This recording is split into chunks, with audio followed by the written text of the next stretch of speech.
Tamil English ரைட்டிங்கில் இருக்கிற கருத்தில் English புக்கும் எழுதுறீங்க, தமிழ் புக்கும் டைரெக்டாக எழுதுவேன். டேரக்டாக எழுதுவீங்க? ஓ, நான் தமிழில் டைரெக்டாக எழுதுவேன், இங்கிலீஷில் டைரெக்டாக எழுதுவேன், தமிழ்லேருந்து இங்கிலீஷ் ட்ரான்ஸ்லேட் பண்ணுவேன், இங்கிலீஷ்லேருந்து தமிழ் ட்ரான்ஸ்லேட் பண்ணுவேன். உங்கள் புக்கு இங்கிலீஷ் புக்கு நீங்கள் முதல்ல எழுதுவீங்களா தமிழ் எழுதுவீங்களா? இங்கிலீஷ்.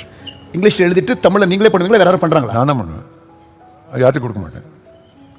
அவங்க பிறகு அவங்க கொடுத்தா எனக்கு டபுள் வேலை. ஸோ நான் உட்காந்து தெளிவாக எழுதிடுவேன். ஒரு நாள் கொடுப்பேன்.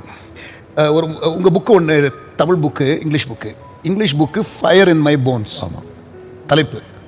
தமிழில் எலும்பில் அக்கினின்னு இல்லை, நெஞ்சில் நெருப்பு. அந்த ஈக்குவல் அண்ட் டைனாமிக்ஸ்.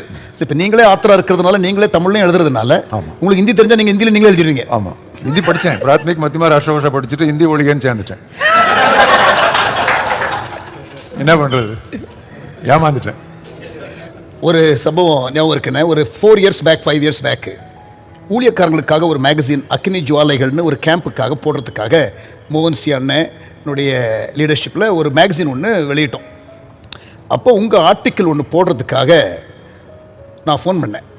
இந்த புக்கு ஊழியரும் மக்களும், ப்ரீச்சர்ஸ் அண்ட் பீப்புள், அந்த புக்கில் ஒரு ஆர்டிக்கிள் ரொம்ப நல்லா இருந்துச்சு, அதை போடலாமான்னு கேட்டேன்.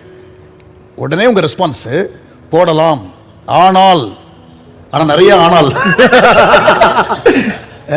போட்டோ ஆர்டிக்கிளை ஃபுல்லாக போடு, அதை எடிட் பண்ணி போடுறேன்னு இதை விட்டு அதை விட்டு போடாத, பிரிண்ட் பண்ணும்போது அதில் ஸ்பெல்லிங் மிஸ்டேக் இல்லாமல் ஒழுங்காக ப்ரூஃப் பார்த்து போடு. அப்போனா நான் பெர்ஃபெக்ஷன் எதிர்பார்க்கல, but near perfection I expect if you're putting my name there. And பைபிள்லாம் எவ்வளோ கேர்ஃபுல்லாக பண்ணி எடிட் பண்ணி பிரிண்ட் பண்ணுறாங்க, அந்த மாதிரி ரொம்ப கேர்ஃபுல்லாக இருக்கணும். You're very meticulous, you're very detailed, almost perfectionist. But உங்களுடைய எல்லா புக்ஸும் எழுதியிருக்கிறீங்க, எல்லாம் நீங்கள் தான் பார்த்தீங்க. எல்லாத்துக்கும் டிரான்ஸ்லேஷன் நான் தான், ப்ரூஃப் ரீடிங் நான் பார்க்காத என்னுடைய புக்கே கிடையாது. சரிண்ணா, நீங்கள் இங்கிலீஷ் பைபிள் ஆல்மோஸ்ட் 50 டிரான்ஸ்லேஷன் கிட்ட ஒரு வசனத்தை வாசிச்சு, word Smith, that's a word you use usually, you take contentல from the bible passages you read. Tamil ஒரு டிரான்ஸ்லேஷன் தானே இருக்கு, அதே தாட் ஃபார் தாட் இப்படி இங்கே எடுத்துட்டு வரீங்க. ஏன்னா இங்கே வசனம் sometimes it means completely different. அதான் அதுக்கு தான் அந்த மற்ற தமிழ் டிரான்ஸ்லேஷன்ஸ் இருக்குல்ல, இப்போ திருவிவிலியம்லாம் இருக்கு இல்லையா. ஸோ யூஸ் எஸ், நான் என்னுடைய தமிழ் ரைட்டிங்ஸில் ஐ மிக்ஸ்அப். பட் அதை மிக்ஸ்அப் பண்ணும்போது அது இங்கிலீஷில் இருக்கிற அந்த சென்ஸ் அங்கே வந்திருக்கான்னு பார்ப்பேன். ஏன்னா நான் க்ரீக்கு ஹீப்ரு படிக்கலை, அது வந்திருந்தா தைரியமாக நான் போடுவேன். அது யாருமே இது வரைக்கும் கொஸ்டின் பண்ண முடியாது, இது வேறு அர்த்தத்தை நீங்கள் இப்படி கொண்டு வந்திருக்கேன்னு கொஸ்டின் பண்ண முடியாது.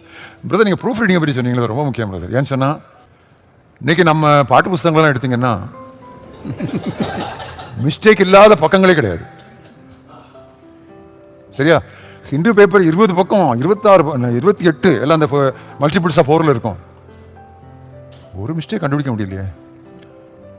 அது பேரு ஹிந்து, நம்ம கிறிஸ்டியன். என்னாச்சு? ஆனால் ஒரு தப்பு, ஒரு ப்ராப்ளம் என்கிட்ட, அதே நான் அவங்ககிட்ட அறிக்கை பண்ணிடுறேன். நான் ப்ரூஃப் ரீடிங்னு பண்ணி I became a fault finder. பிழை திருத்தம் என்று போய் நான் கண்டுபிடிக்கிறவனாக மாறிவிட்டேன். அதனால அதிகம் படுகிறது என்னுடைய 6 உயிர் மனைவி. எதை எடுத்தாலும் தப்பு கண்டுபிடிச்சிடும். ஒரு மேரேஜ் இன்விடேஷன் வந்தால் கொடுப்பாங்க, மிஸ்டேக் எனக்கு எடுத்த உடனே அந்த தப்பு தான் மேலே ஒரு வசனம் போயிருப்பாங்க, this is the lord's doing சொல்லி. லார்ட்ஸ் டூயிங் சரி, நீங்கள் அதில் ப்ரூஃப் வாசிக்கிற, that is man's doing. So அது எதை எடுத்தாலும் உடனே அப்படி தான் வரும் எனக்கு. அது ஆனால் தப்பு இல்லை, அது தப்பு இல்லைன்னு நினைக்கிறேன். ஏன் அவர் சகலத்தையும் நேர்த்தியாக செய்தார் தானே இருக்கு. எஸ், ஏன் செய்யக்கூடாது? நம்ம ஹிந்து பேப்பர்காரன் அப்படி செய்யும்போது கிறிஸ்டியன்ஸ் ஏன் நம்ம செய்யக்கூடாது?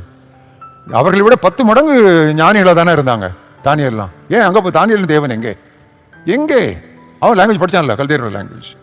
நம்ம எங்கே போனோம்? ஸோ இப்படியே பீப்புளுடைய எக்ஸ்பெக்டேஷனையும் யூத்தினுடைய இதையும் இன்ஸ்பயர் பண்ணி மேலே தூக்கி அவனை கொண்டு போகணும் நம்முடைய செய்திகளில். அது இன்னைக்கு இல்லை, சேலஞ்சே இல்லை.